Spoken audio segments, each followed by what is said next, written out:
together forever.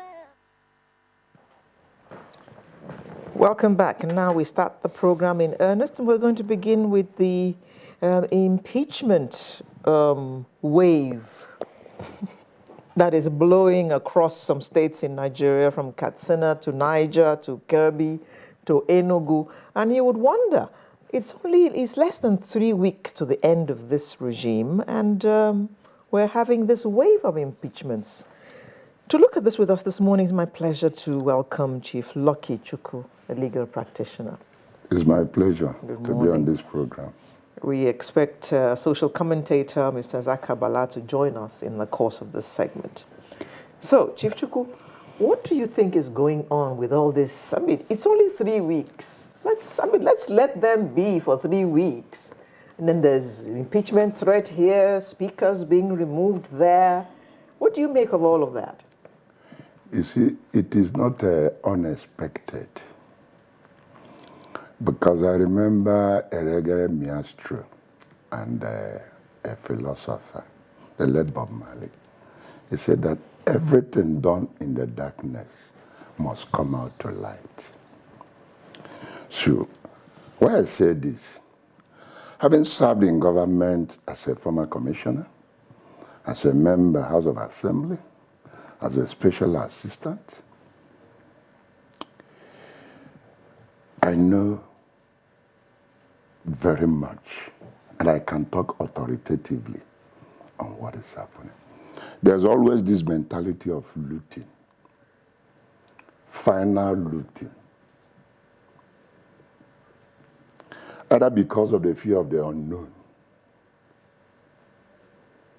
or somebody is playing the dragon or the octopus, if you like.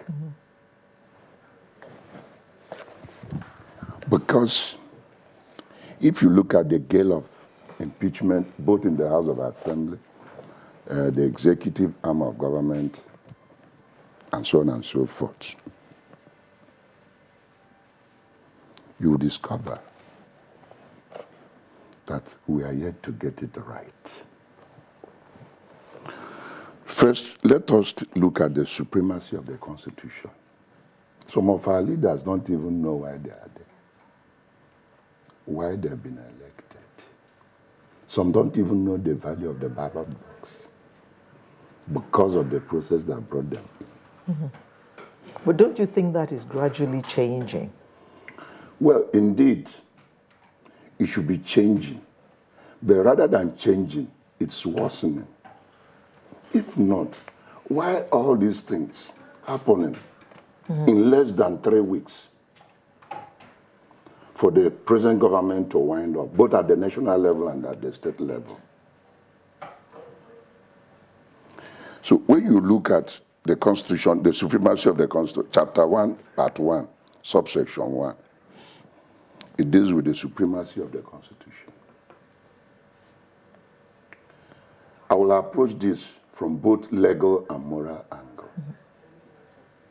If you and I know that the Constitution is the ground norm, and that this is the Constitution that guides I and you, and any violation of any section of the Constitution constitutes gross misconduct, we must be very careful in the way we approach issues, the way we deal with issues. But the unfortunate thing is that 85% of we politicians are yet to comprehend this. You spoke about the final looting. Can you please explain that? Yes. I mean, if they impeach the governor and they remove him, how are they going to be able to loot the treasury? No, it is both ways. On the part of the executive, and then on the part of the legislature. Let me take Enugu as a study case. In the case of Enugu, it is the other way around.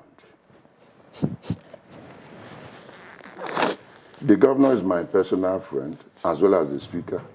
Are you from Enugu State? Yes. Okay, okay. I was in the house with the present speaker some years back, And I served as a commissioner with the present governor under former administration. So myself and the speaker and the governor were close friends.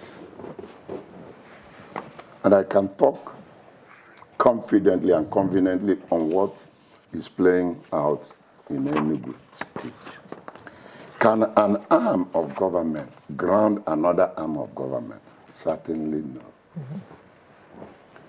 Where the police will seal a state house of assembly, where the minority will impeach the majority, that is impunity.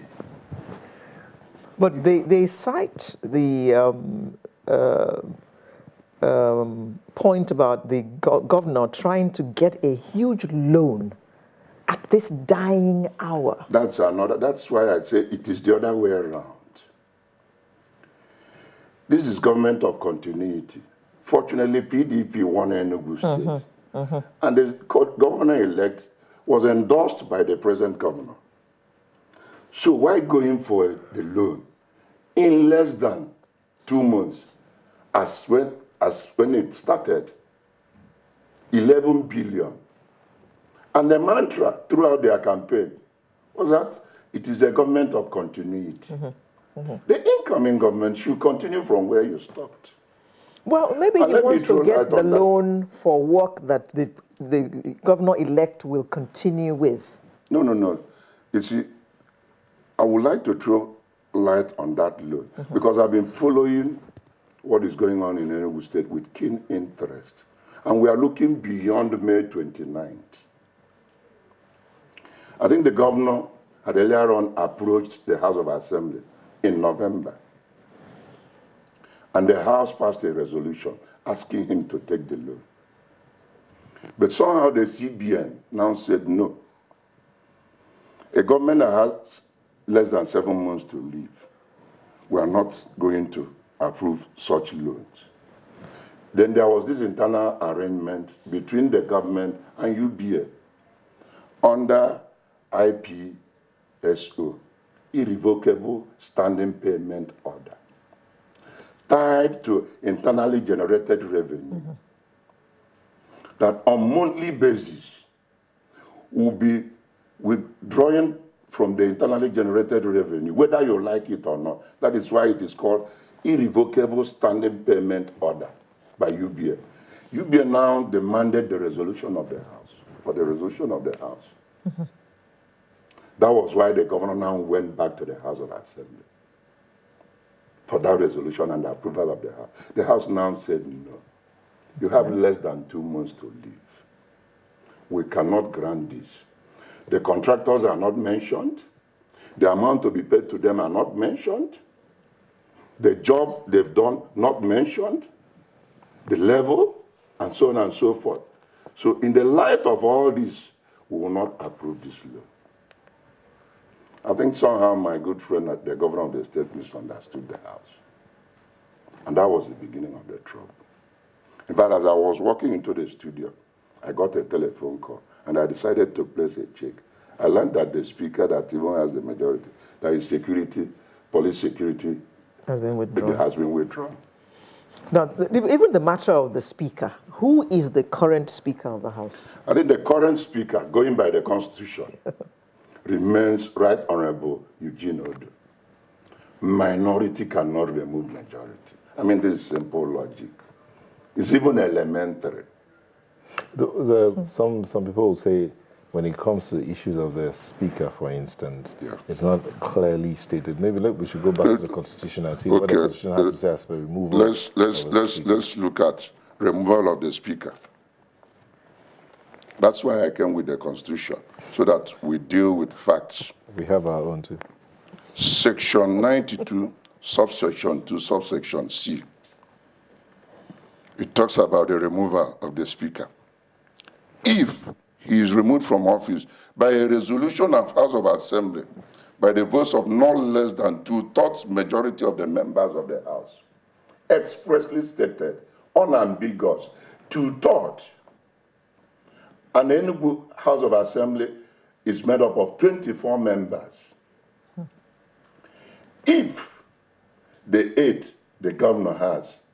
As at yesterday night, I was informed, reliably too, that one member from the governor's aide has defected to the speaker's side. So they are now 15. What constitutes 2/3 of 24? Certainly not 8. And one would have expected. I question that mathematics. I mean, even an elementary Yes. pupil can work out this mathematics. That's right. 2/3 of 24 is not 8.